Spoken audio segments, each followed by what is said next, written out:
والشکر لک یا رب العالمین والصلاة والسلام علیک یا سید الانبیاء واشرف المرسلین وعلی آلک واصحابک یا سیدی یا رحمت للعالمین. اما بعد فاعوذ باللہ من الشیطان الرجیم. بسم اللہ الرحمن الرحیم. وَأَمَّا بِنِعْمَةِ رَبِّكَ فَحَدِّثْ. صدق اللہ مولانا العظیم وصدق رسولہ النبی الکریم ونحن علی ذلک لمن الشاہدین والشاکرین والحمد للہ رب العالمین. حصول برکت کے لیے ایک مرتبہ تمام عاشقان مصطفیٰ جھوم جھوم کر درود و سلام کا نذرانہ پیش کریں. اللہم صلی علی سیدنا مولانا محمد وعلی آل سیدنا مولانا محمد وعلی اصحاب سیدنا مولانا محمد. حاضرین محترم، نہایت ہی معزز محترم سامعین کرام، برادران اسلام اور عاشقان سید الانام،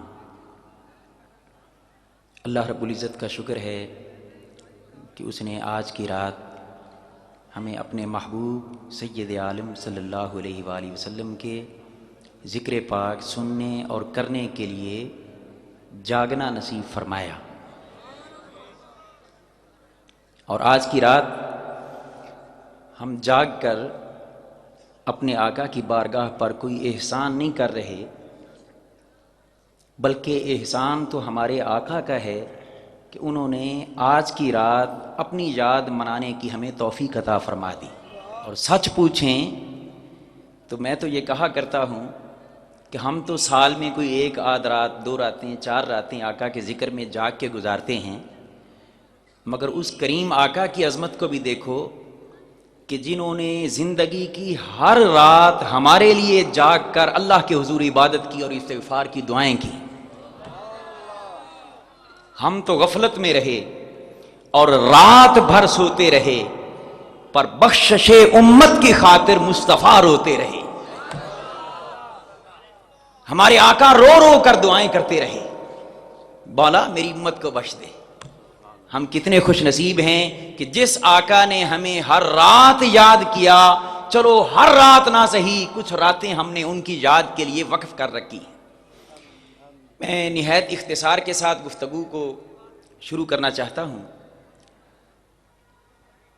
اور بات میں اس انداز سے کرنا چاہتا ہوں کہ تاکہ سمجھ میں آئے کہ یہ جو ہم میلاد مصطفیٰ کی محفل سجاتے ہیں، اس کے بارے میں ہمیں بہت سی ذہنی غلط فہمیاں ہمارے ذہنوں میں پیدا ہو چکی ہیں. اس حوالے سے میں ایک دو باتیں عرض کرنا چاہوں گا. ہماری یہ سوچ ہے، یہ تصور ہے، بعض ہمارے نافہم دوستوں کی طرف سے یہ ایک سوچ ملتی ہے کہ میلاد مصطفیٰ منانے سے شاید بندہ مشرک ہو جاتا ہے. اب اختلاف کی ضرورت نہیں ہے، مگر بات کو سمجھا دوں دو لفظوں میں کہ حضور کی امت کبھی بھی مشرک نہیں ہو سکتی. اگر کوئی یہ مجھ سے پوچھے کہ آخر اتنی تسلی سے اور دھڑلے سے آپ نے کیوں کہہ دیا، تو آؤ بخاری شریف کی حدیث پاک سن لو. میرے آقا نے اپنے صحابہ کے اجتماع سے احد کے میدان میں مزارات شہداء پہ سال کے بعد حاضری، منبر پہ بیٹھ کر خطاب کرتے ہوئے جو آخری خطابات ہیں ان میں سے ایک خطاب ہے، اس میں میرے آقا نے فرمایا، لوگو واللہ، آقا کے الفاظ سماعت فرمائیں، لوگو ہمارے نعت خوان اور شعراء کا کلام بھی سنتے رہے ہو، آؤ سید الانبیاء کا کلام بھی سنو، جھوم جاؤ. میرے آقا نے خطاب کرتے ہوئے ارشاد فرمایا، واللہ ما اخاف علیکم ان تشرکوا بعدی ولکن اخاف ان تنافسوا بالمال او کما قال. ارشاد فرمایا، لوگو اللہ کی قسم، آقا آپ کی تو ہر بات پر ہم ایمان لانے والے ہیں، آپ اللہ کی قسم کیوں بیان کر رہے ہیں؟ فرمایا اس لیے کر رہا ہوں کہ کسی کو غلط فہمی ہو تو میری قسم کا حیا کرتے ہوئے غلط فہمی کو ذہن سے نکال دے. آقا کیا بات ہے؟ فرمایا اللہ کی قسم مجھے کوئی خطرہ نہیں رہا کہ تم میرے بعد مشرک ہو جاؤ گے. یہ میرے آقا کا ارشاد ہے بخاری شریف میں. ذمہ دار ہوں. فرمایا اللہ کی قسم مجھے یہ خطرہ نہیں ہے کہ تم میرے بعد مشرک ہو جاؤ گے. آقا کوئی خطرہ بھی ہے؟ فرمایا ہاں ایک خطرہ ہے کہ میرے بعد تم دنیا میں ایک دوسرے سے بڑھنے کے لیے اتنے مقابلے شروع کر دو گے, دین پیچھے رہ جائے گا, دنیا آگے آ جائے گی اور دنیا پرستی میں تم ہلاک اور تباہ ہو جاؤ گے. تو میرے آقا نے فرمایا کہ میرے بعد تم مشرک. اب یہ کنے ارشاد فرمایا؟ بڑی قابل توجہ بات ہے. اگر تو کہیں کہ صرف حضور کے صحابہ سے خطاب تھا تو صحابہ کو فرمایا کہ تم مشرک نہیں ہوگے, تو مجھے بتایا جائے کہ اس حدیث کا دوسرا حصہ بھی کیا صحابہ کے لیے تھا؟ کیا صحابہ کرام دنیا داری میں ہلاک ہو گئے تھے؟ آقا کے وصال کے بعد کیا صحابہ کرام دنیا پرستی کی ہوس میں مبتلا ہو گئے تھے؟ تو پتا چلا جو دنیا پرستی کی ہوس میں مبتلا ہو جانے والے ہیں, آقا کا ارشاد انہی کے لیے ہے کہ اللہ کی قسم مجھے تمہارے اپنے بعد شرک کا کوئی خطرہ نہیں ہے.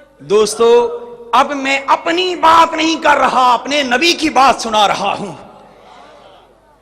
اور ہمیں نبی کی زبان پر اعتماد ہے. اسی لیے ہم کہتے ہیں کہ حضور کا کوئی امتی بھی مشرک نہیں ہو سکتا. اب اس پر کوئی دلیل چاہے کہ میلاد منانے سے بعض دوستوں کے ذہن میں خیال آتا ہے شاید شرک ہو جاتا ہے. سن لیں, ہمارے خالق کی شان یہ ہے, سورہ اخلاص میں بیان فرمایا قل هو اللہ احد اللہ الصمد لم یلد ولم یولد. ہمارا خالق وہ ہے جو پیدا نہیں ہوا. ہمارا خالق وہ ہے جو پیدا نہیں ہوا, اس کی ولادت نہیں ہے, اس کا میلاد نہیں ہے. ہم تو اپنے آقا کا میلاد منا کر دنیا والوں کو بتاتے ہیں کہ آؤ دنیا والوں, ہمارے مصطفیٰ کی بڑی اونچی شانیں کہ جن شانوں تک کسی کی رسائی نہیں ہے, مگر سب کچھ ہونے کے باوجود میرے مصطفیٰ میلاد والے ہیں, اور میلاد والا خدا نہیں ہو سکتا, خدا کا بندہ ہوتا ہے. میلاد والا خدا کا بندہ ہے. تو یہ بات جب سمجھ گئے کہ شرک نہیں ہے, اب ایک اور غلط فہمی پیدا ہوتی ہے کہ پھر تو کچھ دوستوں کی طرف سے یہ خیال ہوتا ہے کہ شاید میلاد منانا حرام ہے. اب اور میں آپ سے بڑی سادہ سی بات کرنا چاہتا ہوں اور اپنی گفتگو میں آپ کی بات کو مقدم رکھنا چاہتا ہوں. میں بہت لیٹ اسٹیج پہ آیا ہوں, آپ لوگ تو ماشاءاللہ تشریف فرما ہیں کافی دیر سے. اللہ اس ذوق کو سلامت رکھے اور ہماری دنیا میں بھی ہمیں کامیاب کرے اور آخرت میں بھی ہماری کامیابیاں ہمارا مقدر کر دے. میں آپ سے پوچھنا چاہوں گا میرے بھائیوں, آپ میلاد شریف کی محفل میں تشریف لائے ہیں, ہمارے بھائی ملک صاحبان نے اس کا انعقاد کیا ہے. بولیے اس محفل میں آنے میں سب سے پہلا کام کیا ہوا ہے؟ جی کسی کو شک ہے؟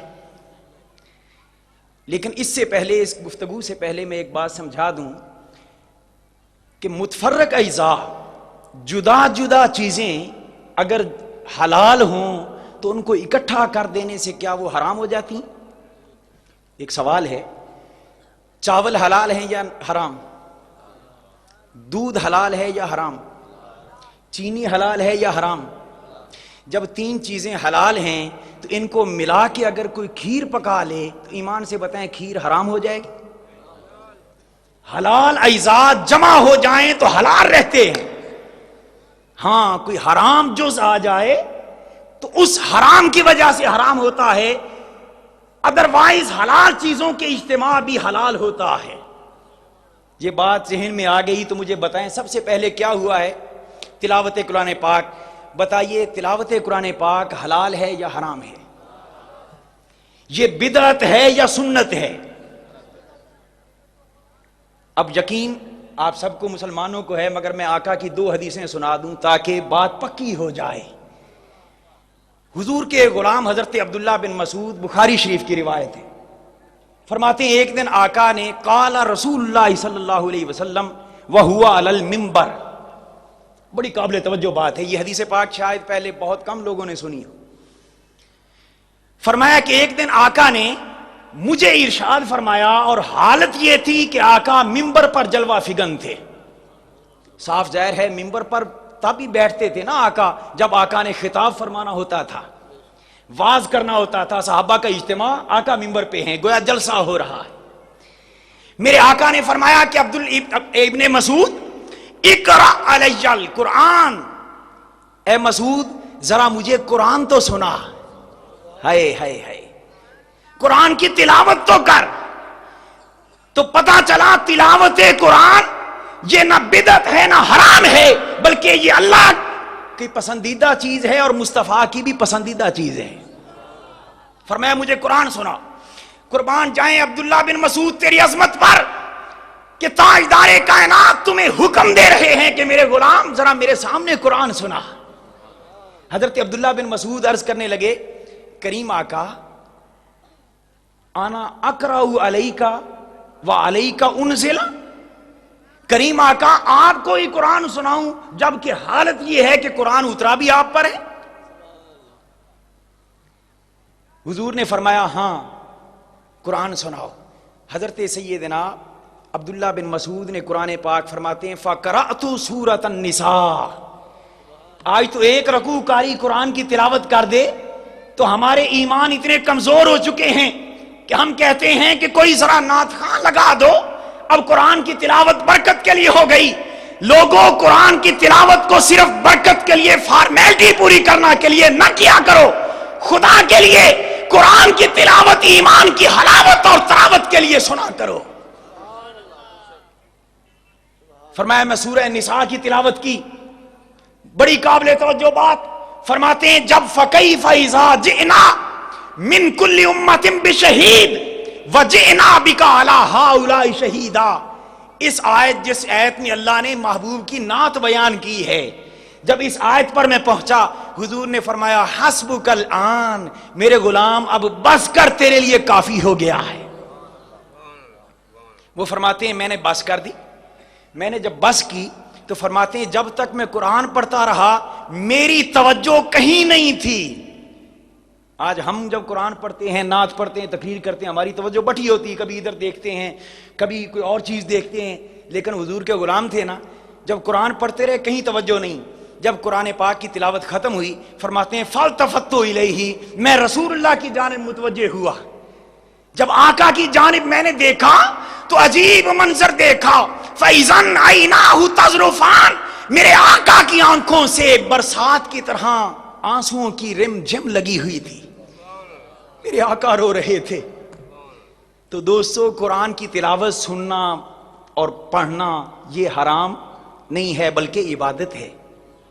یہ بات ذہن میں آ گئی. ایک اور حدیث پاک اسی موضوع پہ سن لیں. حضرت ابی بن کعب رضی اللہ تعالیٰ حضور کے صحابی ہیں. حضرت انس بن مالک سے روایت ہے، فرماتے ہیں حضور نے فرمایا ابی بن کعب، اب یہ الٹا رنگ ہے. پہلے تو کہا تھا نا غلام سنا، اب اس حدیث پاک میں حضور نے فرمایا ابی بن کعب اللہ نے مجھے حکم دیا ہے کہ میں تجھ پر قرآن کی تلاوت کروں. جب ابی بن کعب نے یہ سنا اپنی قسمت پر جھومنے لگے اور عرض کی باری تعالیٰ کے محبوب اللہ سمانی لکا، یا رسول اللہ کیا اللہ نے میرا نام لے کر حکم دیا ہے کہ اسے قرآن سناؤ؟ آپ نے فرمایا نام، ہاں اللہ نے تیرا نام لیا ہے. حضور کے غلام وجد میں آ گئے، عرض کرنے لگے آقا یہ بھی ارشاد فرما دیں وَذُكِرْتُ عِنْدَ رَبِّ الْعَالَمِينَ، سارے زمانوں کے رب کی بارگاہ میں کیا میرا ذکر ہوا ہے؟ حضور نے فرمایا ہاں میرے غلام تیرا ذکر ہوا ہے. یہ سننا تھا. حضرت ابی بن کعب رونے لگے اور رو رو کر عرض کرتے ہوئے گویا ترجمانی یوں ہو گئی، عرض کرتے ہیں باری تعالیٰ مجھ سے اچھا ذکر میرا تیری محفل میں رہے. باری تعالیٰ میں یہاں ہوں، میرا ذکر کتنا اچھا ہے کہ میں مدینہ میں بیٹھا ہوں، میرا ذکر تیری بارگاہ میں ہو رہا ہے. ارے یہ کوئی عاشقوں سے پوچھے وہ تو کہتے ہیں ہر علم ہر ستم گوارا ہے، پر اتنا کہہ دے کہ تو ہمارا ہے.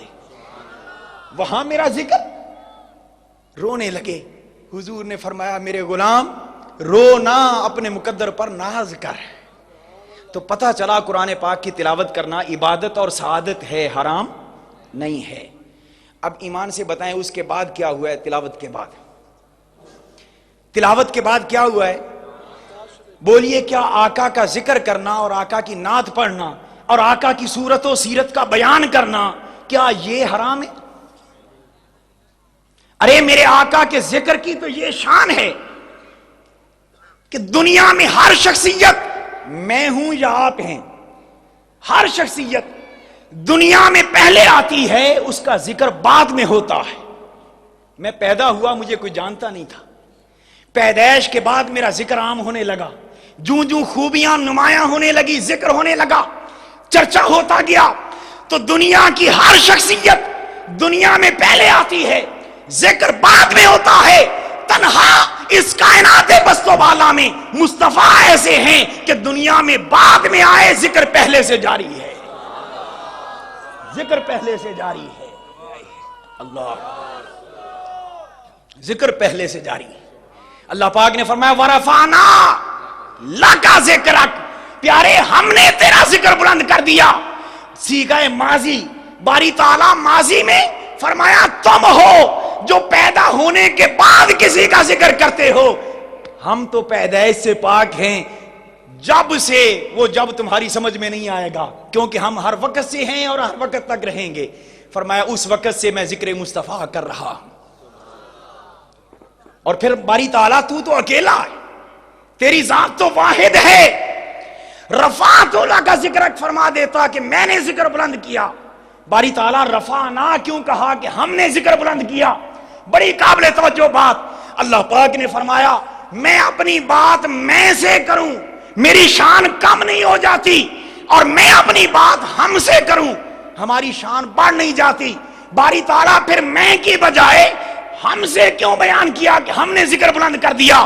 اللہ پاک نے فرمایا اس لیے تاکہ قیامت تک میرے مصطفیٰ کا ذکر کرنے والے میرے بندے بھی میری رحمت کی گود میں آ جائیں اور میں کہوں ہم سب نے ذکر مصطفیٰ کو بلند کر دیا ہے۔ اللہ،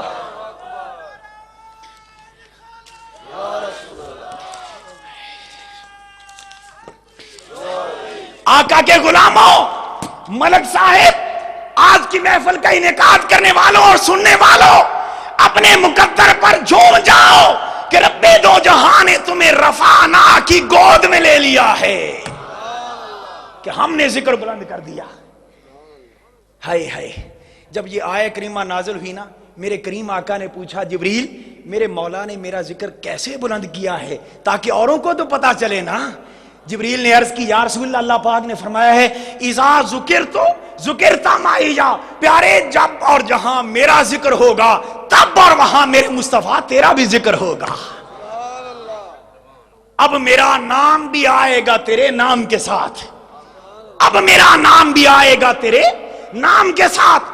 تیرے ذکر کو ہم نے اپنے ذکر کے ساتھ نتھی کر لیا ہے، تیرے ذکر کو اپنے ذکر کے ساتھ ہم نے ملا لیا ہے۔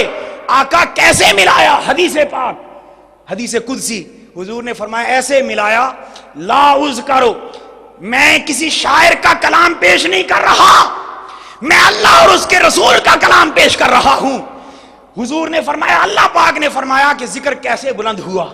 فرمایا لا اذکرو فی مکان الا ذکرتا، اے پیارے حبیب کوئی بھی مکان، کوئی بھی جگہ ایسی نہیں ہوگی جہاں میں یاد کیا جاؤں اور تو نہ یاد کیا جائے۔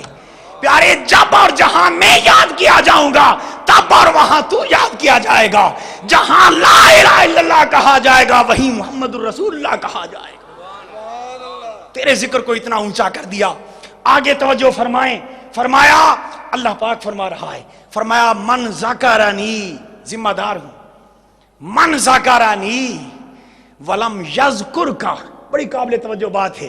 فرمایا پیارے حبیب جو کوئی مجھے یاد کرے تجھے یاد نہ کرے۔ ہم جو شعر پڑھتے ہیں نا، خدا کا ذکر کرے ذکر مصطفیٰ نہ کرے، ہمارے منہ میں ہو ایسی زبان خدا، حدیث پاک سن لیں۔ فرمایا پیارے جو مجھے یاد کرے تجھے یاد نہ کرے، جو میرا ذکر کرے تیرا ذکر نہ کرے، جو میرا نام لاتے تیرا نام نہ لے سکے، جو میرا نعرہ لگائے تیرا نعرہ نہ لگائے، تو پیارے فلم یکن لہ نصیب فی الجنہ کما قال، فرمایا ایسے شخص کے لیے میں نے جنت میں کوئی حصہ ہی نہیں رکھا۔ حدیث پاک۔ تو پتہ چلا ذکر مصطفیٰ، نعرہ رسالت، جشن عید میلاد النبی، علماء اہل سنت، تو پتہ چلا ذکر مصطفیٰ کرنا بھی سعادت اور عبادت ہے، حرام نہیں ہے۔ باری تعالیٰ تو نے ذکر کیا تو کیسے؟ فرمایا قرآن اٹھا کے دیکھ، قرآن اٹھا کے دیکھ، میرے محبوب کی زلفیں سیاہ رات کی طرح کالی زلفیں بکھری ہوئی ہیں۔ میں نے قرآن میں کہا واللیل اذا سجا، پیارے تیری زلفوں کی قسم، تیرا چمکتا ہوا چہرہ چاند سے زیادہ چمکتا ہوا چہرہ، میں نے قرآن میں قسم کھا دی والضحیٰ، پیارے تیرے چہرہ انور کی قسم۔ پیارے دھرتی پر تو چلا، آدم علیہ السلام سے لے کر عیسیٰ بن مریم تک میرے انبیاء اور رسول دھرتی پہ چلے، کسی کے چلنے کی ادا کی قسم نہیں کھائی، پر پیارے مکہ کی دھرتی پر میرے محبوب جب تیرے قدم لگے، میں خدا ہو کر مکہ کی دھرتی کی قسم کھانے لگا۔ فرمایا لا اقسم بہذا البلد وانت حل بہذا البلد۔ اب وقت نہیں، وگرنہ ہر آیت کا میں ترجمہ کرتا جاتا۔ فرمایا محبوب جس زمانے میں آئے والعصر، مجھے اس زمانے کی قسم ہے۔ اب فرمایا پیارے کس کس ادا کی قسم اٹھاؤں؟ بھائی ایمان سے بتائیں، ایک بار ذرا جھوم کے کہہ دیں یا اللہ۔ یہ پچھلی رات کا وقت ہے، قبولیت کی گھڑیاں ہیں، آسمان دنیا پہ نزول ہو چکا ہے رحمتوں کا، ادھر سے ندا آ رہی ہے کہ بندو مجھے پکارو، ہر رات سوئے ہوتے تھے آج تو جاگ رہے ہو، مجھے پکارو میں جھولیاں بھر دوں۔ اللہ کو اس انداز محبت سے پکارو، نام بگاڑ کر نہیں جیسا کہ کچھ لوگ کرتے ہیں، اللہ کا نام پیار سے پکارو، کہو یا اللہ، دل کی گہرائیوں سے کہو یا اللہ۔ اب ایمان سے بتائیں ہم نے دل سے کہا یا اللہ، اللہ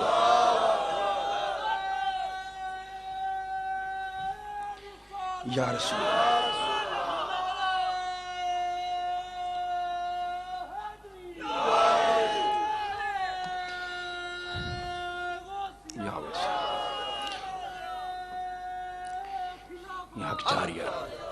ہم نے دل سے پکارا، مگر ایمان سے بتائیں کسی کو یہ گارنٹی ہے، ضمانت ہے کہ اس کی پکار اس کو پسند بھی آ گئی ہے؟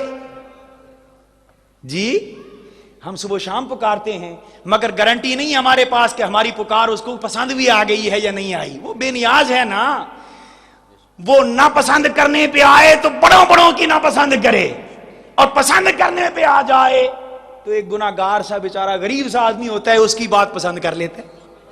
مالک کی مرضی ہے نا، ہاں تو ہم اللہ کو پکاریں، وہ پسند کرے نہ کرے ہماری پکار اس کی مرضی، مگر ایک پکار ایسی بھی ہے، ایک پکار ایسی بھی ہے کہ منہ سے نکلتا ہے یا رب۔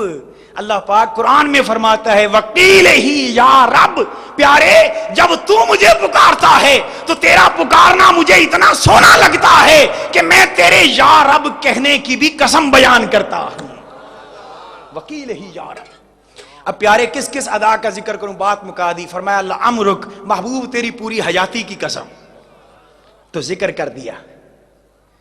اب میرے محبوب کے ذکر کو دیکھیں، محبوب کے ہاتھوں کا ذکر قرآن میں، ید اللہ فوق ایدیہم، محبوب کے سینے کا ذکر قرآن میں، الم نشرح لک صدرک، محبوب زمین پہ چلیں ذکر قرآن میں، لا اقسم بہذا البلد، محبوب آسمان کی بلندیوں کو چیرتے ہوئے سدرہ کے پاس سے گزریں، ذکر قرآن میں ہے عند سدرۃ المنتہا، محبوب سدرۃ المنتہا سے آگے گزر جائیں، مقام دنا پہ جائیں، پھر مقام تدلی پہ جائیں، پھر مقام کعبہ قوسین پہ آئیں، پھر مقام او ادنا کی گود میں آئیں۔ قرآن بیان کرتا ہے محبوب ثم دنا فتدلی فکان کعبہ قوسین او ادنا۔ ہر ادا کا ذکر قرآن میں، حتیٰ کہ ایک دلچسپ بات، محبوب اپنی زوجہ محترمہ سے بات کرتے ہیں، سرگوشی کرتے ہیں، قرآن نے وہ بھی بیان کر دیا۔ باری تعالیٰ کیوں؟ فرمایا اس لیے کہ تاکہ میری محبوب کی زندگی کا کوئی رخ مخلوق کی نگاہوں سے اوجھل نہ رہے۔ تو جس کا ذکر اللہ کرے، ایمان سے بتائیں اس کا ذکر اچھا ہے یا برا؟ اور پھر نعت پڑھنا، سبحان اللہ، اگر آداب کے ساتھ ہو تو اگر اس میں کوئی خرابی ہو تو ہمارے نعت خواں حضرات کو بھی درست کرنی چاہیے اور ہمیں بھی درست کرنی چاہیے. مگر حقیقت نعت وہ کتنی مبارک چیز ہے. سنیں میرے آقا مجلس میں بیٹھے ہیں, اس بات کا حوالہ دینے کی ضرورت نہیں ہے, سب بیان کرتے ہیں دوست. حضور مجلس میں بیٹھے ہیں, فرمایا حسان اٹھ میری نعت سنا. بڑی معروف بات ہے, میری نعت سنا. حسان نعت سنانے لگے. حضور نے فرمایا چس نہیں آئے گی, ابھی رک جا. حدیث پاک ہے, فرمایا میرے صحابہ ذرا ممبر تو قریب لاؤ. ممبر قریب آیا. میرے آقا نے فرمایا حسان اب میرے ممبر کے اوپر بیٹھ کر میری نعت سنا. بڑی قابل توجہ بات. مجھے بتایا جائے کہ حسان کیا ممبر پر نہ بیٹھتے, نیچے کھڑے ہو کر نعت پڑھ لیتے تو نعت نہیں پڑھی جاتی؟ ممبر پہ کیوں بٹھایا آقا نے, ممبر کو لایا کیوں گیا؟ اس لیے میرے آقا بتا گئے اشارے میں, دنیا والوں قیامت تک میرا ذکر باقی رہنا ہے, اور بعد میں ایسا زمانہ آئے گا کہ کچھ لوگ تو میری محبت کی وجہ سے اسٹیج سجا کے اہتمام کر کے میرے ذکر کے لیے محفل کو اس انداز سے سجائیں گے کہ نعت خوان اور میرے ذکر کرنے والوں کو اونچا بٹھائیں گے, اور کسی کے ذہن میں یہ غلط فہمی آ جائے کہ یہ سارا کیا ہوا, یہ تو ناجائز ہوا, پتہ نہیں کیا ہوا. اللہ پاک کے محبوب نے فرمایا ممبر پہ اس لیے بٹھایا تاکہ میری نعت اور ذکر کے لیے اہتمام کرنا میری سنت بن جائے. اہتمام کرنا سنت بن جائے. اب میں بات ختم ہو گئی, مگر میں محبت کی بات اب کرنا چاہتا ہوں, چونکہ وہ شعر اگر نہ پڑھوں میرا دل نہیں مانتا, لیکن اپنے انداز میں پیش کروں گا. علماء سے آپ نے بارہا سنا ہوگا, اور اس میں ذکر میلاد بھی تھوڑا سا کر دوں گا. عرض کرتے ہیں حضور کی بارگاہ میں وَأَحْسَنُ مِنْكَ لَمْ تَرَ قَطُّ عَيْنِي. پیارے حبیب آپ جیسا سونا میری آنکھوں نے دیکھا نہیں ہے. اب ہمیں بعض نادان لوگ یہ کہہ دیتے ہیں, مفتی اللہ تعالی قادری صاحب تشریف فرمائے ہیں, دوست ہیں, کہہ دیتے ہیں جی تم ذکر مصطفیٰ کرو, اس میں تو ہمیں کوئی اختلاف نہیں, مگر تم رسول کی شان کو تھوڑا سا بڑھا دیتے ہو, بڑھایا نہ کرو. یہ بھی ایک بہت بڑی غلط فہمی ہے, میں دور کر دوں. اللہ پاک سے پوچھا باری تعالیٰ محبوب کی شان کو بیان کرنا ہو تو کیسے بیان کریں, جتنی نظر آئے اتنی بیان کریں یا اس سے زیادہ بڑھا کے کریں؟ اللہ پاک کی سنت سن لیں. بولیے ہجرت کی رات کافروں پہ کنکریاں کس نے ماری تھیں؟ سیرت کی کتابیں اٹھا لیں, کافر کھڑے ہیں دروازے پہ, کنکریاں اٹھائیں, حضور نے ان کے سروں پہ دے ماری. اس میں کسی کو شک ہے؟ تو جو شان حضور کی نظر آئی وہ یہ تھی کہ کنکریاں حضور نے ماری. اللہ پاک نے یہی واقعہ جب قرآن میں بیان کیا تو کیسے کیا؟ فرمایا وما رمیتا اذ رمیتا ولکن اللہ رما. پیارے جو کنکریاں تو نے پھینکی وہ تو نے نہیں پھینکی. باری تعالیٰ شان تو یہی تھی کہ حضور نے پھینکی, فرمایا بڑھا کر بیان کرنا اپنی سنت بنا رہا ہوں. ولکن اللہ رما, پیارے تو نے نہیں اللہ نے پھینکی. بولیے صحابہ کرام نے بیعت رضوان جب کی تو ان کے ہاتھوں پر کس کا ہاتھ تھا؟ مصطفیٰ کا ہاتھ. ہمارا خدا ہاتھ سے پاک ہے. اللہ پاک نے یہی واقعہ قرآن میں بیان کیا تو یہ نہیں کہا کہ ان صحابہ کے ہاتھ پر مصطفیٰ کا ہاتھ ہے. فرمایا اگر یہی کہوں تو یہ شان تو سب کو نظر آئی, بیان کرنی ہے شان بڑھا کے, تو اب کیسے کرے گا باری تعالیٰ؟ فرمایا اس طرح کروں گا ید اللہ فوق ایدیہم, دنیا کہے گی مصطفیٰ کا ہاتھ ہے, ہم کہیں گے خدا کا ہاتھ ہے. بولیے اب کوئی شک رہ گیا ہے کہ حضور کی شان کو بڑھا کے بیان کرنا غلط ہو جاتے؟ یہ تو تھی قرآن پاک کی 2 آیات, برکت کے لیے میں نے تلاوت کی ہیں, 20 مقامات پہ ہیں, مگر وقت نہیں ہے ہمارے پاس چونکہ رات کافی بیت چکی. ایک مثال حدیث نبوی سے دے دیتا ہوں. میرے آقا آپ اپنی شان بیان کریں تو کیسے کرتے ہیں؟ بڑی قابل توجہ بات. حضرت بلال سے ایک دن غزوہ پہ گئے ہوئے ہیں, آپ نے فرمایا بلال ادھر آؤ. حاضر ہوئے, فرمایا بلال کوئی کھانے کی چیز ہے؟ بولیے کھانا کون کھلاتا ہے؟ اور غیر اللہ سے سوال کرنا حرام شرک کا فتویٰ تو ہم نے سنا ہوا ہے. تو بلال اللہ تھے یا غیر اللہ تھے؟ حضور فرما رہے ہیں بلال کھانے کی کوئی چیز ہے تو لے آ. حضرت بلال نے عرض کی حضور کچھ بھی نہیں. ایک اور ساتھی بھی کھڑے ہیں, حضور نے فرمایا دونوں جاؤ, اپنا وہ توشہ دان جو ہے اسے ذرا جھاڑو. جا کر وہ جھاڑا، فرماتے ہیں 7 کھجوریں نکلی. کتنی کھجوریں؟ اب گنتی کرتے ہیں تاکہ پتہ چلے کہ حضور کی شان کو بڑھا کر پیش کرنا یہ ہمارا کام نہیں ہے، ہمارے رسول کو بھی یہی پسند ہے. سنیں، 7 کھجوریں نکلی. حضور نے فرمایا دسترخوان بچھاؤ. دسترخوان بچ گیا، 7 کھجوریں رکھ دیں. میرے آقا نے وہی ید اللہ والے ہاتھ جنہیں اللہ ید اللہ کے ہاتھ کہتا، وہ اس پہ رکھے اور فرمایا بلال اور دوسرا ساتھی، 3 بندے تھے، ایک حضور 2 وہ، فرمایا کھاؤ اس کے نیچے سے نکال کے. حضرت بلال فرماتے ہیں نکال کے کھاتے رہے اور میں گٹھلیاں بائیں ہاتھ میں جمع کرتا گیا تاکہ بعد میں گنوں کہ کتنی تھی. فرمایا جب ہم کھا چکے، سیر ہو چکے، رج چکے، حضور نے فرمایا بس. ہم نے عرض کی حضور بس. آپ نے ہاتھ اٹھایا، وہی 7 کھجوریں پڑی ہوئی. اچھا، فرمایا جو ہم نے کھائی، میں نے گٹھلیاں رکھی تھی نا، جب میں نے وہ گنی تو وہ تھیں 54 تھیں. 54 کھجوریں حضرت بلال نے کھائیں اور صاف ظاہر 54 ہی باقیوں نے بھی کھائی ہوں تو کتنی بن گئیں؟ اور 7 ابھی باقی. حضور نے فرمایا بلال اسے سنبھال کے رکھو، کل پھر یہی کھائیں گے. کل شام کا وقت ہوا، پھر دسترخوان لگا، وہی کھجوریں رکھیں. آقا نے ہاتھ رکھا، تینوں نے رج کے کھایا، سیر ہو کے کھایا. ہاتھ اٹھائے تو وہی 7 کی 7 ہے. اب سنیں، 7 کھجوروں سے 3 آدمیوں نے 2 دن پیٹ بھر کے کھانا کھایا. یہ شان کیا رسول کی تھوڑی شان تھی؟ آپ نے یہ سنی جھوم اٹھے. اب آقا سنیں کہ وہ شان کو کیسے بڑھا کے بیان کرتے ہیں. حضور نے فرمایا بلال اگر مجھے اپنے رب سے حیا نہ ہوتی تو یہ کھجوریں جب تک ہم مدینہ واپس پلٹ کے نہ جاتے تب تک کھاتے رہتے، ہمارے لیے کافی ہوتی. مگر مجھے حیا ہے اس رب کی سخاوت اور عطا پہ. ایک بچے کو بلایا، فرمایا کھجوریں لے لو. وہ لے لیا، کھاتا ہوا چلا گیا. تو بولیے 7 کھجوروں سے 2 دن 3 آدمیوں نے رج کے کھایا، یہ تو تھی جو شان نظر آئی. مگر آقا کا یہ فرمانا کہ اگر ہم چاہیں اللہ سے حیا نہ ہوتی تو مدینہ جاتے تک یہ کھجوریں ہمارے لیے کافی ہوتی. بولیے یہ شان کو حضور نے اپنی بڑھا کے پیش کیا ہے یا جتنی نظر آ رہی تھی اتنی پیش کی ہے؟ اب ایک صحابی کا عمل سن لے تاکہ بات پوری ہو جائے. حضور کے غلام حضرت جابر، صحیح بخاری کی روایت ہے، ذمہ دار ہوں،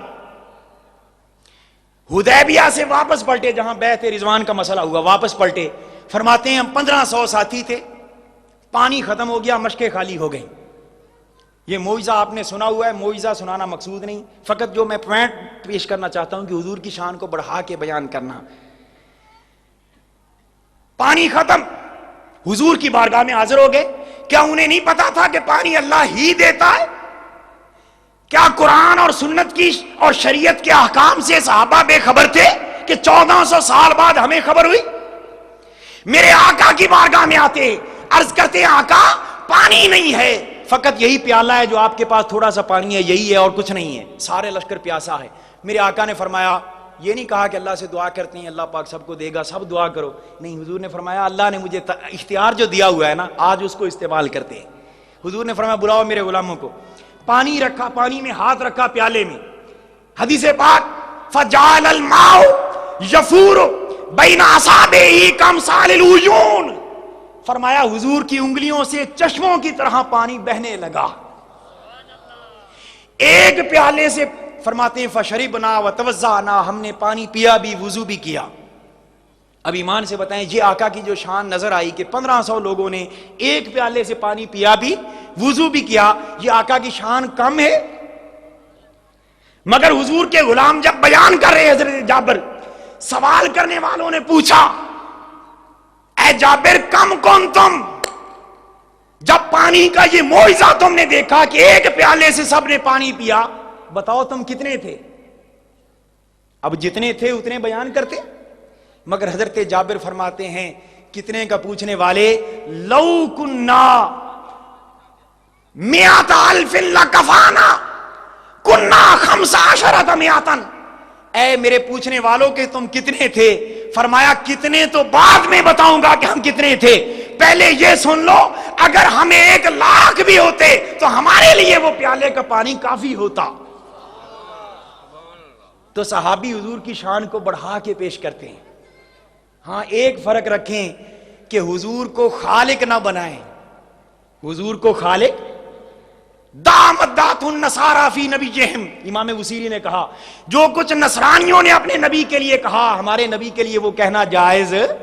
خدا، خدا کا بیٹا اور جز نہ کہو، مخلوق مان کر سب سے اونچا کہو، جتنی مرضی شانیں بیان کرو، خدا کی قسم جو بیان کرو گے مصطفیٰ کی شان اس سے بھی زیادہ ہوگی. تو حضرت حسان فرماتے ہیں وَأَحْسَنُ مِنْكَ لَمْ تَرَ قَطُّ عَيْنِي، پیارے حبیب میری آنکھوں نے آپ جیسا دیکھا نہیں ہے. اب شاعر کے تخیل کی پرواز بڑی اونچی ہوتی ہے.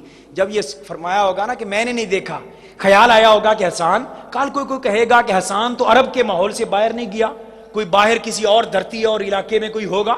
فوراً کہہ دیا پیارے وَأَجْمَلُ مِنْكَ لَمْ تَلِدِ النِّسَاءُ، پیارے نہ صرف میری آنکھوں نے نہیں دیکھا بلکہ خدا کی قسم آپ جیسا سونا تو کسی ماں نے جنا ہی نہیں ہے، کسی نے نہیں جنا. آگے ارشاد فرمایا خلقت مبرأ من کل عیب، پیارے اللہ پاک نے آپ کو ہر عیب سے پاک پیدا کیا ہے، کوئی عیب نہیں رکھا. اور آخری مصرع بڑا توجہ سے سننا، فرمایا کأنک قد خلقت کما تشاء، پیارے یوں لگتا ہے کہ اللہ پاک نے آپ کو ایسا بنایا جیسا آپ نے چاہا. بڑی قابل توجہ بات. اب ایک قرآن کی آیت پیش کرتا ہوں، دوسری طرف حضرت حسان کا یہ شعر ذہن میں رکھیں. اللہ پاک نے فرمایا هو الذی یصورکم فی الارحام کیف یشاء، فرمایا لوگوں وہ رب ہے جس نے جیسا چاہا تمہیں ماں کے رحموں میں بنایا. تو ہم سب کو، ساری مخلوق کو جیسا اس نے چاہا ویسا اس نے بنایا. مگر حسان عرض کرتے ہیں یا رسول اللہ سب کو تو اللہ نے اپنی مرضی سے بنایا، پر آپ کو اللہ نے آپ کی مرضی سے بنایا ہے، آپ کی مرضی سے، کما تشاء. اچھا بھائی آپ نے میری مرضی کا مجھے کھانا کھلانا ہو تو آپ صاحب ذرا مجھ سے پوچھیں گے نا کیا پسند کرتے ہیں، مٹن پسند ہے، چکن پسند ہے، خشک پسند ہے، تر پسند ہے، سب کچھ پوچھیں گے. حضرت حسان نے فرمایا آپ کو آپ کی مرضی سے بنایا. حضور نے نہ نہیں کی، تحسین کی ہے. پتہ چلا کہ حضور بھی اس بات کو درست سمجھتے ہیں. نبی کے سامنے غلط کام ہو نبی ٹوکے نہ، یہ ہو نہیں سکتا. اب اللہ نے حضور کو حضور کی مرضی سے بنایا تو پوچھا تو ہوگا نا پیارے کیسا بناؤں. اب بڑی قابل توجہ بات ہے. حضور کا نور تھا سب سے پہلے، تھانوی صاحب بھی لکھ گئے کہ سب سے پہلے حضور کے نور کو بنایا.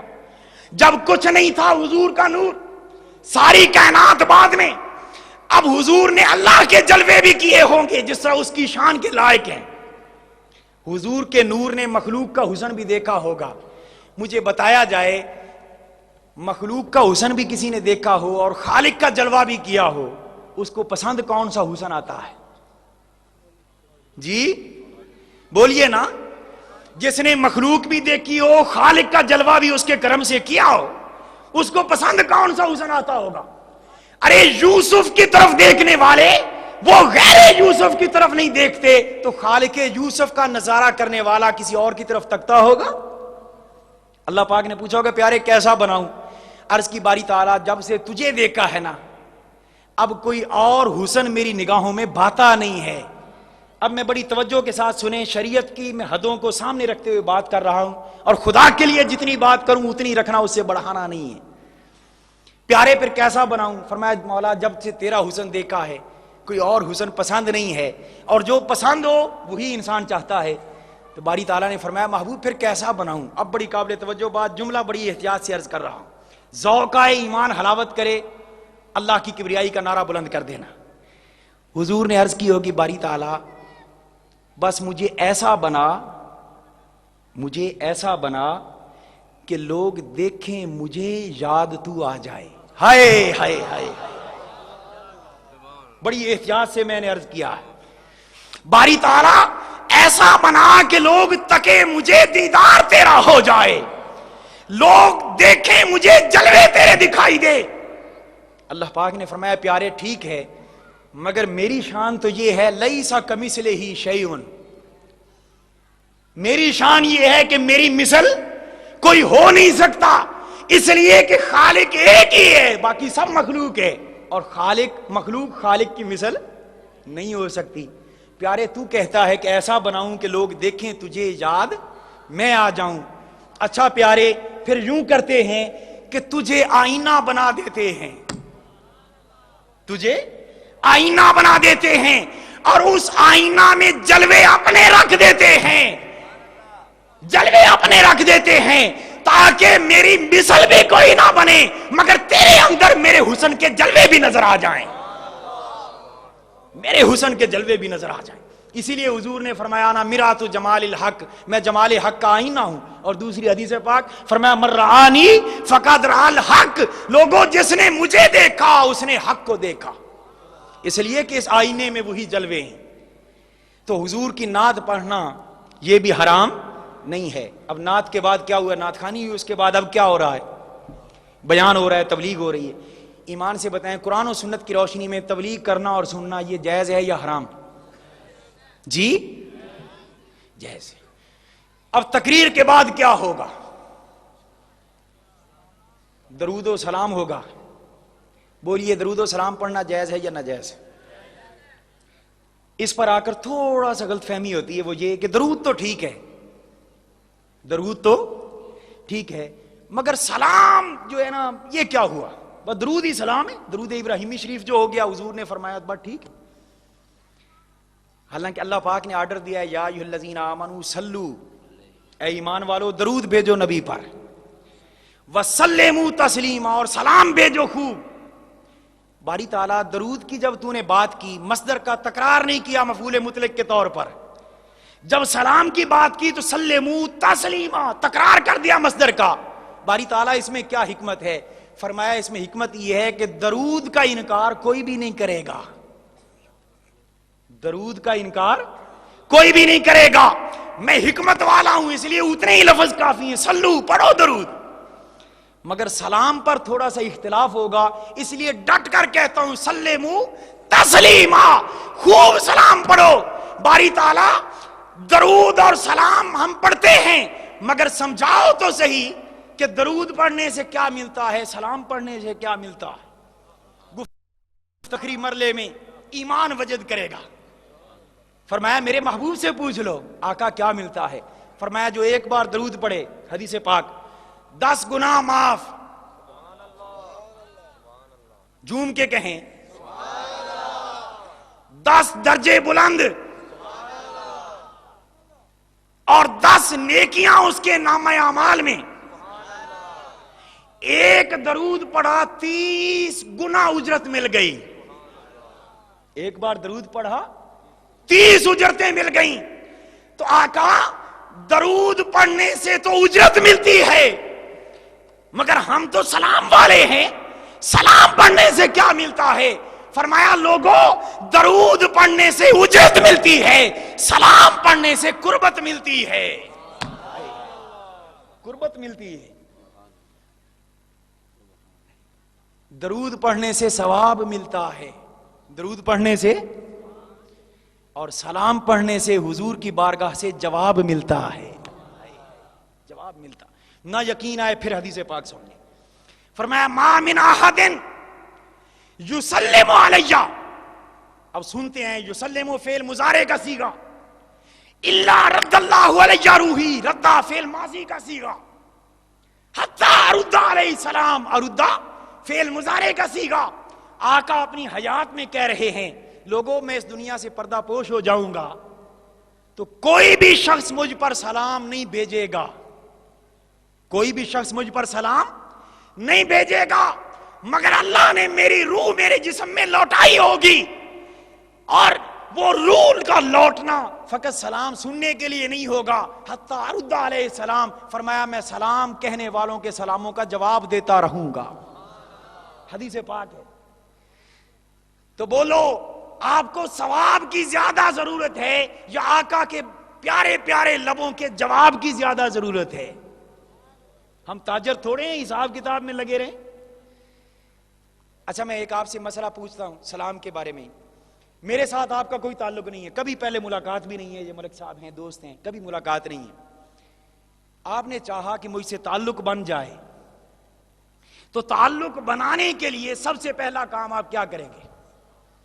بولیے اونچی آواز سے۔ مجھ سے کوئی تعلق نہیں ہے، راہ و رسم نہیں ہے، آپ چاہتے ہیں کہ مجھ سے تعلق بن جائے تو پہلا کام کیا ہوگا؟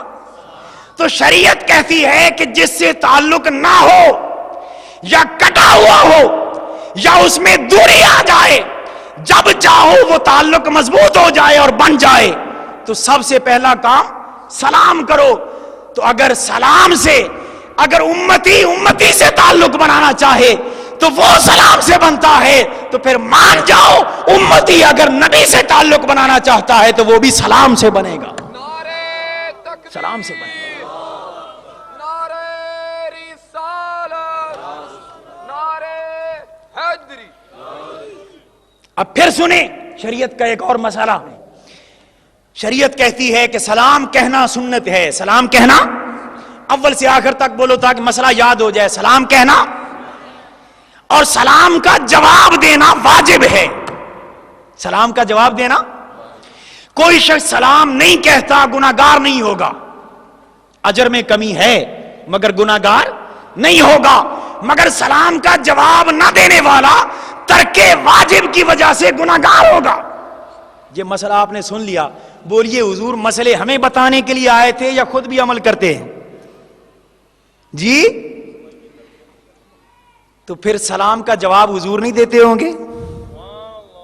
اچھا آخری بات، سلام کیا ہوتا ہے؟ بھائی ہم کہتے ہیں نا بھائی کو السلام علیکم، تو اس کا کیا معنی ہے؟ دعا ہوتی ہے نا سلامتی کی، تو سلامت رہے، وہ جواب دیتا ہے وعلیکم السلام، تو بھی سلامت رہے۔ تو سلام سلامتی کی دعا ہے۔ جب ہم اپنے نبی کی بارگاہ میں کہتے ہیں یا نبی سلام علیکہ، مصطفیٰ جان رحمت پہ لاکھوں سلام، یا کسی انداز میں بھی سلام پیش کرتے ہیں تو یہ تو پکی بات ہے نا کہ جواب ملتا ہے۔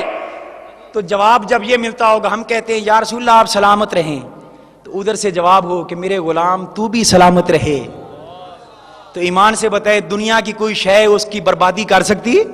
جسے نبی سے دعا ملے کہ تو سلامت رہے، جسے نبی سے، ہم تو پیروں سے، بزرگوں سے، اولیاء سے دعا کرواتے ہیں نا، دعا کریں جی لوگوں، جس نے سلامتی کی دعا نبی سے کروانی ہو وہ سلام پڑھا کرے،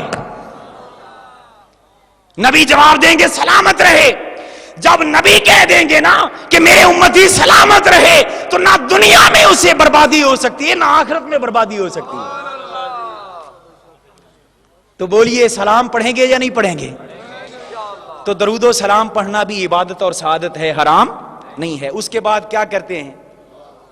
دعا۔ بولیے دعا کس سے مانگتے ہیں؟ کیا اللہ سے دعا مانگنا حرام ہے؟ بولیے۔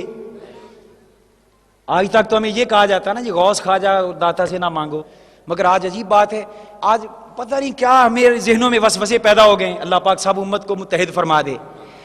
جی آج یہ کہا جاتا ہے کہ اللہ سے بھی نہ مانگو، آپ پوچھیں گے وہ کیسے؟ بولیے نماز جنازہ اگر ہم نے پڑھ لی اپنے کسی بھائی کی، اس کے بعد دعا کے لیے ہاتھ اٹھا دے تو ایمان سے بتائیں وہ دعا کس سے مانگیں گے؟ تو آج کیوں مسئلے بتائے جا رہے ہیں نہ مانگو؟ کسی نے نہیں مانگنی نہ مانگے، کسی نے مانگنی اسے مانگنے دیں، کیوں کفر کے فتوے لگا رہے؟ خدا کے لیے حضور کی امت اکٹھی ہو جاؤ۔ تاجدار کائنات بڑے دکھی ہیں تمہارے اس عمل پر، ایک دوسرے کو کافر کہہ رہا ہے، دوسرا تیسرے کو بدعتی کہہ رہا ہے، تیسرا چوتھے کو مشرک کہہ رہا ہے، چوتھا پانچویں کو بے ایمان کہہ رہا ہے۔ خدا کے لیے اگر غیر مسلموں کو مسلمان بنا نہیں سکتے تو کسی مسلمان کو تو کم از کم غیر مسلم نہ بناؤ۔ ان فتووں سے باز آ جاؤ، وگرنہ میں بتا رہا ہوں کہ قیامت کے دن رسول اللہ کو منہ دکھانے کے تمہارا منہ بھی قابل نہیں ہوگا۔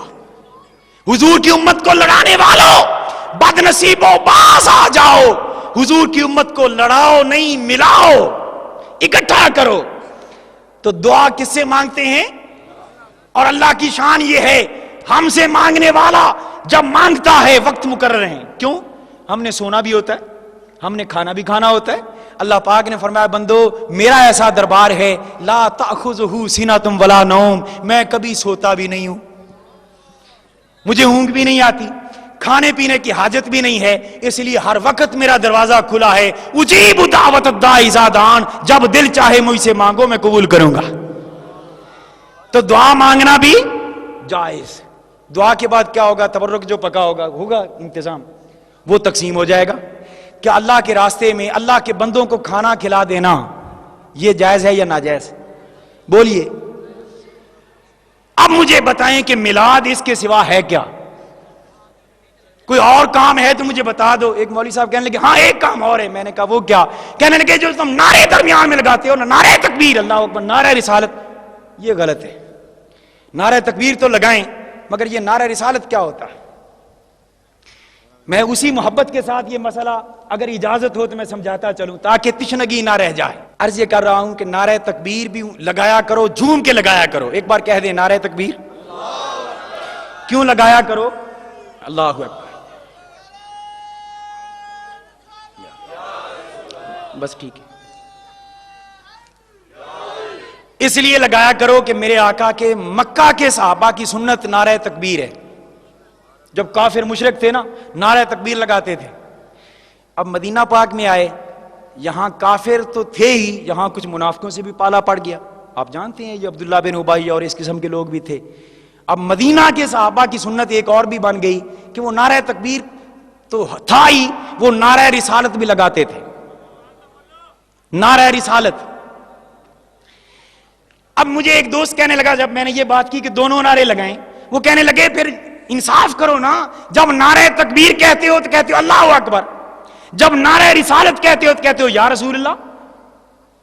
ادھر یا کیوں نہیں کہتے؟ ادھر بھی کہو یا اللہ، یا ادھر بھی کہو محمد الرسول اللہ. یہ کیا ہوا اللہ پاک کو یا نہیں کہتے، رسول کو یا کہتے ہو؟ میں نے کہا انصاف تو یہی ہے، اگر دین ہم نے اپنی عقل سے بنایا ہوتا نا تو ہم یہی کرتے، یا ادھر بھی یا کہتے یا ادھر بھی یا چھوڑ دیتے. مگر ہم نے دین اپنی عقل سے نہیں لیا، ہم نے دین اپنے نبی کے صحابہ سے سیکھا ہے. اور نبی کے صحابہ جب نعرہ تکبیر لگاتے تھے تو اللہ اکبر کہتے تھے، جب نعرہ رسالت لگاتے تھے تو یا رسول اللہ کہتے تھے. ہم نے وہی نعرے رکھے، ہم نے وہی نعرے رکھے. تو دوستو پھر ایک بات رہ کے میرے ذہن میں آ رہی ہے کہ چلو میلاد شریف ٹھیک ہے، یہ سارا کچھ آپ نے کہا یہ تو ٹھیک ہے، جائز ہے، مگر ایک بات بتاؤ، کیا صحابہ کرام نبی پاک کا وصال نہیں ہو گیا؟ میں نے کہا حضور کا وصال ہو گیا. تو پھر حضور کا وصال بھی ہوا ہے تو آپ کو خوشی نہیں منانی چاہیے. میں نے کہا کیوں؟ کہنے لگے کہ حضور فوت ہو گئے. میں نے کہا حضور کا ارشاد ہے حیاتی خیر لکم و مماتی خیر لکم، میرا دنیا میں رہنا بھی تمہارے لیے بہتر ہے، وصال کرنا بھی بہتر ہے. اور بہتر پر رویا نہیں جاتا. نہیں صحابہ کرام نہیں روئے تھے؟ میں نے کہا بالکل روئے تھے. قربان جائیں وہ منظر کیسا تھا، میرے آقا جب وصال فرما گئے نا، بڑے بڑے صحابہ کرام جگروں والے، آنکھوں سے آنسو ہیں، دیوانگی میں مدینہ کی گلیوں میں گھوم رہے. حضرت سیدنا عمر فاروق جیسے بہادر شخص وہ کہہ اٹھے کہ لوگوں کوئی نہ کہے کہ محمد صلی اللہ علیہ وسلم فوت ہو گئے. دیوانوں کی کیفیت یہ تھی، مدینہ کی گلیوں میں کوہرام تھا، صحابہ کرام بے چین اور مضطرب تھے. کیوں نہ ہوتے کہ جنہیں صبح و شام آقا کا دیدار نصیب تھا. آج چہرہ چھپ گیا، ہر طرف علم غم چھا گیا. میں نے کہا یہ بات حق ہے، درست ہے، مگر ایک بات مجھے بتاؤ، یہ منظر بھی تاریخ نے بتایا کہ میرے آقا کا وصال ہو گیا. حضور کے ایک غلام، اس وقت نام مستحضر نہیں ہے، اللہ کی بارگاہ میں دعا کرتے ہیں باری تعالیٰ یہ آنکھیں تو فقط اس لیے تھی کہ تیرے محبوب کا چہرہ تکے، تیرے محبوب کا دیدار کرے. مولا اگر وہ چہرہ چھپا لیا ہے تو ان آنکھوں کی کوئی ضرورت نہیں رہی. مولا یہ آنکھیں واپس لے لے. نابینے ہو گئے. حضرت بلال حبشی پر کیا گزری، مدینہ چھوڑ کر شام کی طرف نکل گئے کہ جن گلیوں میں یار نظر نہ آئے ان گلیوں میں اب رہنے کی کیا ضرورت ہے. شام میں پہنچے، میرے آقا خواب میں ملے، فرمایا بلال ہمیں ملنے کو دل نہیں کرتا.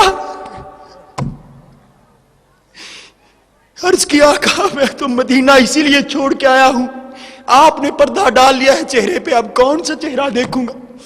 حضور نے فرمایا میرے غلام میری حدیث یاد نہیں ہے، من زار قبری بعد وفاتی فکانما زارنی فی حیاتی. جس شخص نے وصال کے بعد میری قبر کی زیارت کر لی اس نے ایسے ہے جیسے میری زندگی میں میری زیارت کر لی. حضرت بلال واپس آ جاتے ہیں مدینہ میں. اب بھائیو اب نعروں کا وقت نہیں ہے، اب نعروں کا وقت نہیں ہے، جذبات کی اس کیفیت پہ امت پہنچ چکی ہے۔ بلال حبشی مدینہ میں واپس آتے ہیں، لوگوں نے دیکھا کہ مؤذن رسول آ گیا، دیوانہ اور مدینہ کی گلیوں میں نبی کے صحابہ نکل پڑے اور سوچ رہے ہیں کہ اگر مؤذن آ گیا ہے تو پیچھے امام بھی آ رہا ہوگا۔ حضرت بلال حبشی جب شہر میں داخل ہوتے ہیں، صحابہ کہتے ہیں ہمیں وہ اذان تو سناؤ پیاری پیاری، آپ کہتے ہیں مجھ سے نہ سنو، خدا کے لیے میں نہیں سنا سکوں گا۔ بلال وجہ کیا ہے؟ فرمایا جب میں اذان دیتا تھا منہ سے کہتا تھا اشہد ان محمد رسول اللہ، اور نگاہوں سے میں اپنے محبوب کا چہرہ تکا کرتا تھا۔ آج وہ چہرہ نظر نہیں آئے گا، میں نہیں عرض کر چکوں گا۔ سارے صحابہ حضرت حسنین کے دروازے پہ گئے، کہا آپ ہی کہہ دیں، آپ کی نسبت کا حیا کریں گے بلال۔ جب انہوں نے کہا، بلال نے اذان شروع کی، اشہد ان محمد رسول اللہ پہ پہنچے، نظریں گھمائی، چہرہ یار نظر نہ آیا، بلال بے ہوش ہو کر مدینہ کی دھرتی پہ گر پڑے۔ یہ بات حق ہے کہ آقا کا وصال پر صحابہ کو غم ہوا تھا، پھر آپ کیوں نہیں مناتے؟ میں نے کہا سنو، ہمیں جو نبی سے چیز ملی، نبی کی نبوت ملی، توحید پر ایمان ملا، قرآن ملا، شریعت ملی، حدیث ملی، جو جو ہمیں نبی سے ملا اس شے سے کوئی چیز چھن نہیں گئی۔ کوئی چیز چھنی؟ کیا قرآن چھن گیا؟ حدیث چھن گئی؟ آقا کی رسالت ختم ہو گئی؟ جو جو ہمیں رسول سے ملا وہ سب کچھ ہمارے پاس ہے، اس میں سے کوئی شے چھنی نہیں ہے۔ اور صحابہ کو جو جو ملا تھا اس میں ایک بہت بڑی نعمت جو دیدار مصطفیٰ تھی وہ ان سے چھن گئی تھی۔ جن سے نعمت چھنی ان کا تو رونا حق ہے، مگر جن سے کچھ نہیں چھن چکا ان کا رونا نہیں، خوشیاں منانا ان کا حق ہے۔ اللہ پاک نے فرمایا اما بنعمت ربک فحدث، اللہ کی نعمتوں کا خوب چرچا کرو۔ باری تعالیٰ شکر کیوں نہیں کہا؟ فرمایا شکر تو گھر میں بیٹھ کر بھی ہو سکتا ہے، شکر تو دل میں بھی ہو سکتا ہے، شکر کی بات نہیں، فحدث جس کا معنی ہے چرچا کرو۔ باری تعالیٰ کیا حکمت، فرمایا محفلیں سجا سجا کے شکریہ ادا کیا کرو کہ مولا تیرا شکر ہے کہ تیرا محبوب ہم میں آ گیا۔ اور میلاد کی محفلوں کا ایک فائدہ، بڑا ضروری فائدہ دوستو، حدیث پاک ہے، صحیح حدیث پاک ہے کہ قبر میں 3 سوال ہونے ہیں۔ کتنے سوال؟ آج حشر کی تیاری پر بڑا زور ہے، قبر کی تیاری کرو دوستو۔ جسے 3 سوالوں میں جواب نہ آئے اسے کوئی بھی نہیں بچا سکے گا۔ قبر کے 3 سوال، من ربک، ما دینک، ما کنت تقول فی ھذا الرجل۔ سوال ہوگا تیرا رب کون ہے، تیرا دین کیا ہے، اور آخری سوال جس پر فیصلے ہوں گے وہ یہ ہوگا کہ ما کنت تقول فی ھذا الرجل۔ باری تعالیٰ من ربک کی طرح من رسولک اور من نبیک کیوں نہیں آیا؟ من نبیک کیوں نہیں آیا؟ فرمایا اس لیے میں محبوب کا چہرہ قبر میں دکھاؤں گا، زیارت ہوگی۔ اس میں اشارہ مشار الیہ موجود ہو تو ہوتا ہے نا کہ یہ کون ہے۔ آقا ہم نے تو محبوب کی زیارت ہی نہیں کی، ہم کیسے پہچانیں گے؟ کیسے پہچانیں گے؟ فرمایا میلاد کی محفلیں سجانے والوں گھبراؤ نہیں، تم میرا ذکر سنتے رہے تھے نا کہ آقا کا چہرہ ایسا ہے، آقا کی زلفیں ایسی ہیں، آقا کے ہاتھ ایسے ہیں، تو تمہارے لیے پہچاننا مشکل اس لیے نہیں ہوگا۔ جب تم قبر میں میرا زیارت کرو گے نا، دیکھو گے دنیا میں سنتے تھے کہ مصطفیٰ جیسا سونا کوئی نہیں ہے، جب دیکھو گے نا کہو گے ہاں ہم بھی دنیا پھر کے آئے ہیں مگر ان جیسا کوئی نہیں ہے، پہچان جاؤ گے کہ یہ اللہ کے رسول ہیں۔ تو محفل میلاد اور محافل نعت کا ایک بڑا فائدہ یہ ہے کہ قبر کی تیاری ہو جاتی ہے، قبر کی تیاری ہو جاتی ہے۔ تو اللہ پاک ہم سب کو صحیح معنوں میں سمجھنے کی توفیق عطا فرمائے اور ہمارے اندر سے نفرتیں دور فرمائے، محبت عطا فرمائے اور گنبد خضراء کے سائے میں ہم سب کو یکجا فرما دے، ہماری دنیا بھی خیر فرمائے، آخرت میں بھی خیر فرمائے۔ وما علینا الا البلاغ۔